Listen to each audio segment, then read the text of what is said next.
35 лет все мое общение сводится к жене и дяде. У меня буквально нет ни одного друга. И сегодня я хочу честно разобраться, почему так сложилось и каково это, когда все твое общение с миром это буквально камера и книги. Меня зовут Антон Шах, я блогер, писатель, и этот подкаст, пожалуй, чуть ли не самое откровенное видео на моем канале. Сразу скажу, что в конце видео вы поймете, почему отсутствие друзей это, возможно, одна из лучших вещей, которая случилась у меня в жизни, как бы это парадоксально ни звучало, и почему это один из факторов того, что побудило меня в принципе начать писать книги. Но сначала, с чего все началось? Можете слушать фоном и также делитесь, собственно, своим опытом в комментариях. Мне будет интересно почитать и пообщаться с вами.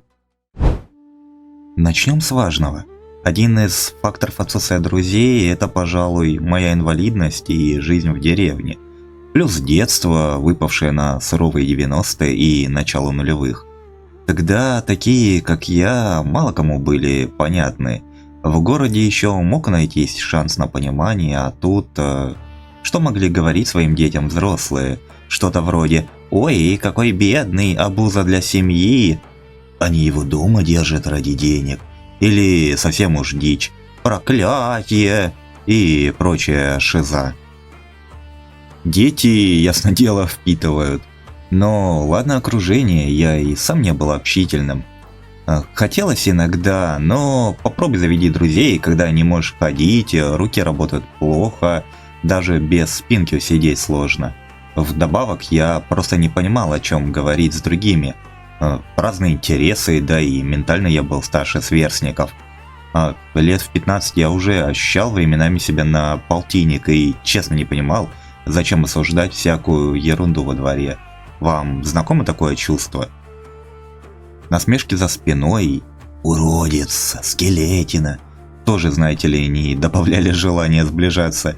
Так и дожил лет до 11, без настоящих друзей. И вот тут важный момент. В те годы я ездил в санаторий, но и с другими инвалидами общение не выходило.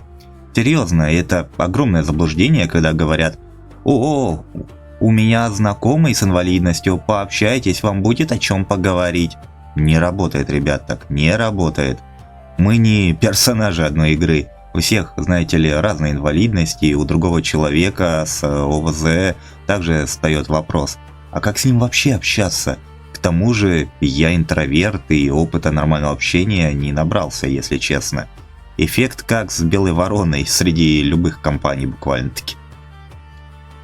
К 11 годам кое-что изменилось, правда, в общем-то. Появился новый сосед, возникла вроде бы компания, но проблема не исчезла.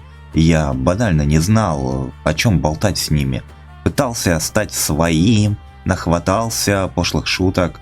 И если другим такое сходило с рук, меня же стали воспринимать как фрика и озабоченного какого-то.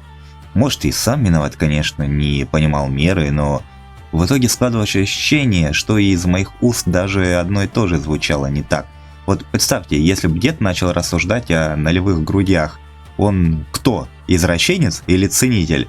Все ведь дело с точки зрения и того, как в принципе окружающие по умолчанию воспринимают говорящего. И я пытался быть своим, вел себя, в общем-то, и дальше потом как фрик, лишь бы вписаться. Но маска не помогала, наоборот, когда я вернулся из очередной поездки в санаторий, я ездил туда и в старшем возрасте, относительно до определенного периода, то понял, даже те, кого я считал близкими, за спиной называли меня Кощеем и Скелетиной. Тогда было обидно, сегодня же Кощей для меня крутое хтоническое божество из славянского прошлого, а обид нет, просто зрелое осознание лицемерия.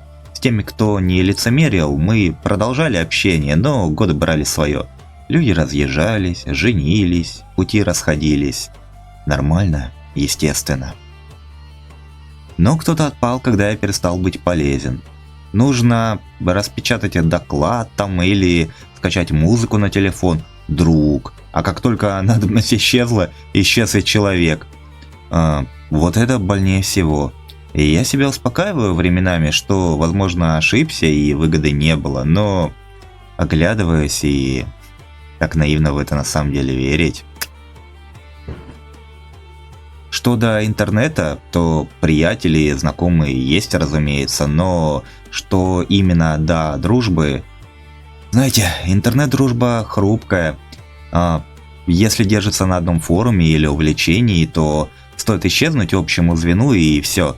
А мне хочется живого общения, знаете ли, а не пикселей и голоса в какой-нибудь, собственно, голосовухе или там созвоне в мессенджере. Когда ты тем более перестаешь выходить из дома, просто потому что тебя уже банально не могут особо даже вынести на коляску, то и желание это, знаете ли, обостряется. Наверное, поэтому я и начал писать книги и заново запустил YouTube канал. Как и обещал в начале, в общем-то, это и есть мой ответ. Творчество стало моим способом говорить с миром и, черт возьми, лучшим выходом из одиночества, пожалуй.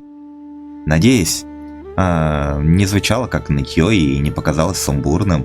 У меня бывает, знаю. Если оставите комментарий, это уже хорошо. Лайки и подписки клянчить не буду. С вами был Антон Шах. Пока.